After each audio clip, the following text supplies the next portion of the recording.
everyone, welcome back to my channel. So I have not filmed anything in a few weeks, but I figured it was a good time since it is June 8th. I figured it would be a good time to talk about my summer TBR, all of the books that I am hoping I will have time to read this summer. Hopefully this is not every book that I will read this summer because this is kind of a smaller TBR, but these are the ones that I really do want to hit during the summer. So without further ado, let's get into the TBR.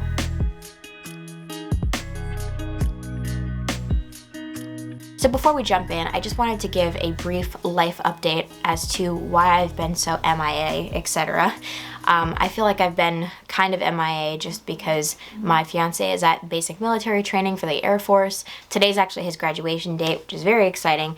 But yeah, I've just been trying to keep busy, and part of that is working a lot and also running around with friends and hanging out with people and trying to keep my mind occupied. And yeah, some of that has definitely been reading as well, but I just haven't had a lot of time or mental energy to film and to edit, etc. But I'm getting back into it because I love talking to you guys and I miss talking to you guys. So that's what I've been up to. But anyway, let's get into the TBR. So I have a couple of different sort of categories of books here. The first two are things that I'm currently reading. So I'll talk about those first because hopefully those are the ones that I will be finishing first. The first one is The Life of the Mind by Christine Smallwood. I picked this up in Princeton on my birthday, so I've had this for a little over a month. And I knew I wanted to read it relatively soon. I am currently at 15 pages in, so not very far. But this is basically a sad girl book. It follows a young woman in New York City who has had a miscarriage and hasn't really told anyone. It's very much up my alley in terms of the sad girl living in the city, figuring things out, etc. There is a quote from Melissa Broder on the back, so of course I had to read this. But I also really like the sort of bell jar iconography on the cover of this book as well. Very fitting. So yeah, I'm hoping to finish this in the next, week or two, hopefully less than 2 weeks, ideally. It's a pretty short book, but for some reason the pages on this book are like incredibly thin. They're like almost Bible page level. So this book is like 200 and something pages, and I think if the papers were thicker, it would not be such a slim book. It's a little bit deceiving how slim this is. But anyway, it's like 230 pages. I'm sure that I can finish it relatively soon. And this is the first book on the TBR. The second book on my summer TBR is another current read, and it is Choice Words, Writers on Abortion, collected by Annie Finch. I talked about this, I believe, in my last video when I was discussing books that I'm currently reading, or hoping to read, one of the two.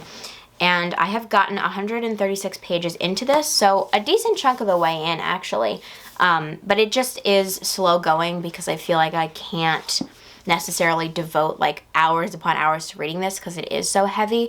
So I end up kind of reading it in between things and in spurts. I'm currently on the second section called Body, which I'm almost done with. And when I finish that, I will be moving into Heart. So I'll probably finish the Body chapter this week and then take a little break and then move on to the Heart chapter next week. That is the tentative plan, but either way, I have all summer and I'm planning on finishing this summer. So however long that takes, whether it takes, the next month or the next 3 months, as long as I finish this summer, I will be happy because I've been talking about this book and saying I'm going to read it for almost 2 years, probably exactly 2 years now. So it is time. I am currently reading this and it will be finished this summer. I am putting it out there, so hold me accountable. Alright, so the next book is a poetry collection, which I have talked about, again, multiple times, but haven't read. And it is Dearly by Margaret Atwood. This is Margaret Atwood's new poetry collection. I say that because it's not new anymore. It was published in like 2020, I believe. Yeah, 2020, which is just depressing that I have had this since 2020 and have not read it, and it's a very slim poetry collection. But I think this is going to be a good summer read just because it's kind of light, and poetry kind of makes me want to like sit outside and enjoy the beautiful weather and read a book. So that's probably what I'll do when I read this. I'll just, pull up a chair next to the pool or something and just enjoy this poetry collection. So I'm excited to read this. I do want to actually read this summer because, like I said, I've been talking about it for a while, haven't gotten to it, and I think it's probably time. Also, this cover is wonderful, amazing, beautiful. I love it. Just an aggressively large photo of Margaret Atwood on the back, but that's fine. We'll just focus on the cover. But yes, this is the third book on my summer TBR. Up next, we have In the Dream House by Carmen Maria Machado. You might be wondering why I'm reading this since I have already read it, but I need to do a reread. I forget a lot of this book, and to me this feels like a summer book. And I think that's just because I read it in summer 2020, and that was a point where I was just at home because my job was not deemed essential. I was a librarian at the time, so I was really just sitting at home and I just wanted to devote a lot of time to reading. So I picked this one up after I read Her Body and Other Parties, but I just remember sitting outside in the baking sun in the summer just reading this with my shaved head. I did shave my head in May of 2020. Here's a picture of what I looked like. If you have been with me on this channel since the beginning, you will have seen my shaved head. But if not, that's what I look like when I had my head shaved. It was very fun. Definitely don't want to do it again, but it was really fun to do in 2020. And it was very convenient with the sweltering heat of summer 2020 that I had a shaved head. But I just remember sitting outside reading this and feeling like it was such a summer book just because I read it in the summer.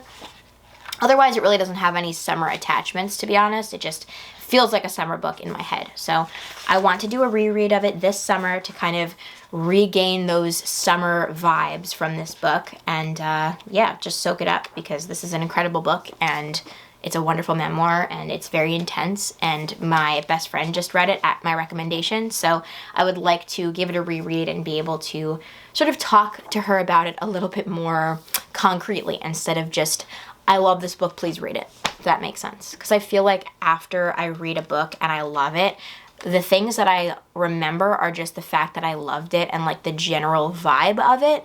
But a lot of the times I forget the details and like specific things I want to talk about, especially given the fact that I read this 2 whole years ago. So my memory is not the greatest. But that is the 4th book on my summer TBR and I am very excited to reread it. Alright, so the next book on my TBR is Acts of Desperation by Megan Nolan. So this is a book that I talked about in a video where I discussed all of the books, or a lot of the books that I wanted to read in 2022.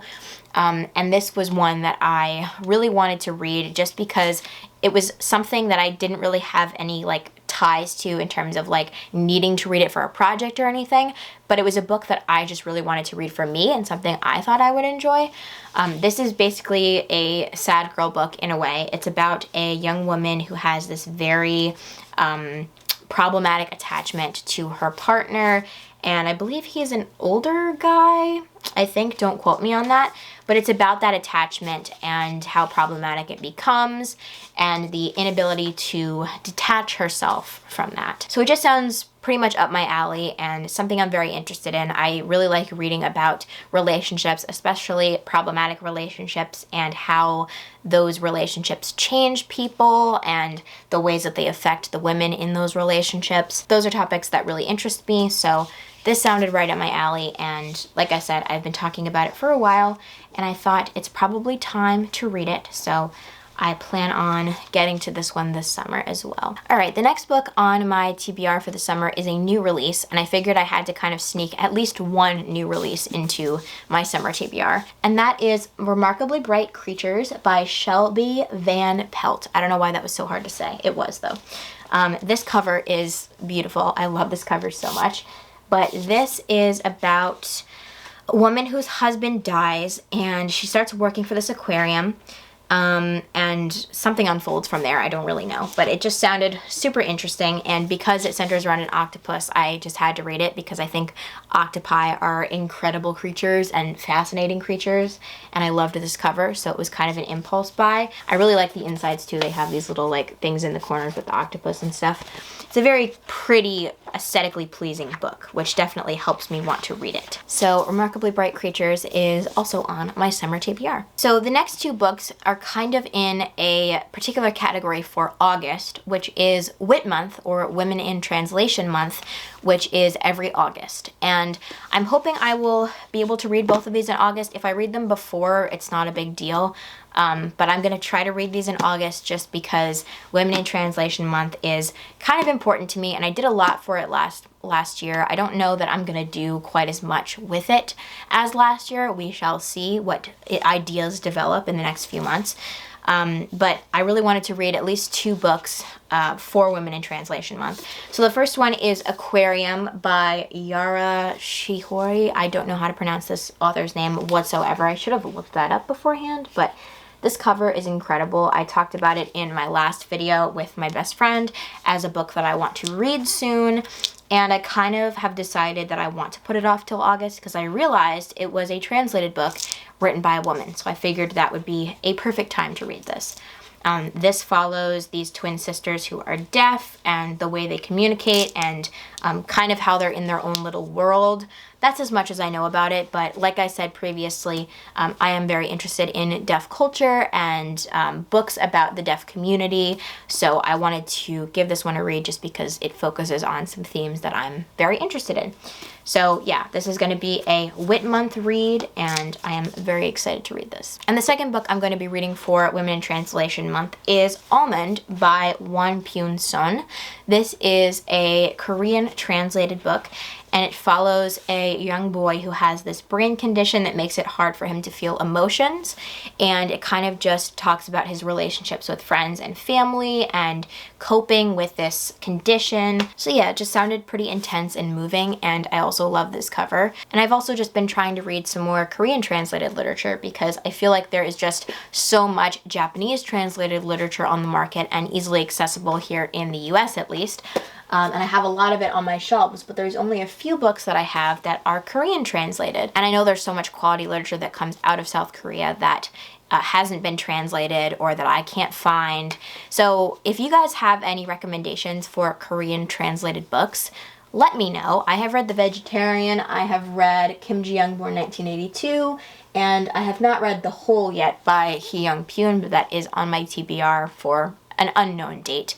So if you have any other Korean translated book recommendations that I can slot in August, please let me know. But for now, it is Almond that is on my current TBR. So far I've talked about some current reads, some nonfiction, some memoir, some sad girl books, some Wit Month books. So kind of all the books I've talked about have a category or purpose as to why I want to read them. But I also very much associate summer reading with just reading fun books. Books that don't necessarily have a purpose or reason that you're reading them, just books that you think will be fun and interesting to read.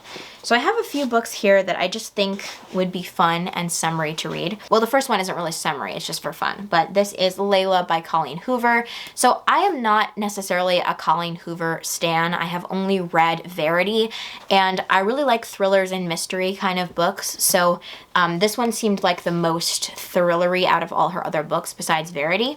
So I figured I would give this one a go and see if I liked it. I really, really loved Verity, but I really don't think that I would enjoy some of Colleen Hoover's other books that are much more focused on the romance aspect. That's just kind of not super my genre. There are a few romances that I do enjoy, but as a rule, I don't tend to gravitate towards romances. So this one seems more like a thriller romance like Verity. So I'm going to try this out this summer and kind of make this a fun, beachy read if I get to the beach, or just a poolside read. It just seems like a fun, kind of fast-paced book to read, and I'm going to give it a shot. And these other two seem summery for different reasons, but this one is Nothing to See Here by Kevin Wilson. So I've had this book in my sights for a while, and it just seems fitting for summer because of the spontaneous combustion of the twins in this book. So the heat, the fire just seems fitting for summertime. So I'm planning on reading this, and I think it's going to be a very fun, light, enjoyable summer book. And it seems pretty fast-paced, so I am looking forward to reading this one. It seems very, very summery. And then finally, I have a book that seems like the epitome of summer reads, and I'm definitely going to be reading this one poolside. And that is Sharks in the Time of Saviors by Kawai Strong Washburn. I think that's how you say it. So yeah, this just seems very summery in terms of the sharks and the setting in Hawaii. Hawaii. So from what I've heard of this book, it focuses on familial ties and sibling bonds, and it has a lot of sort of magical, mystical realism going on because a lot of this focuses on the ancient Hawaiian gods. So it just sounds like a very fun, summery, warm kind of weather book. So I am very excited to read this one, and I will probably start this one up on a hot day when I'm just sitting out by the pool or something. I think that's the vibe we need to go for this book. So that is the last book on my summer TBR. So I have a lot of different kinds of books that I want to read, and I think it is going to be a well-rounded, nice TBR for myself. Will I finish all of these in the summer? I don't know. I'll probably get sidetracked at least 5 times and read other things, but I am going to do my best to stick to this TBR somewhat. Hopefully, like I said, I will read more books in the summer than what is here, but these are the ones that I think are the most important, the things I need to read or want to read the most. So that is my summer TBR. I'd love to know what kind of books you guys are reading this summer, so leave that in the comments below. If you enjoyed this video, feel free to like and subscribe, and I will see you in the next one. Bye!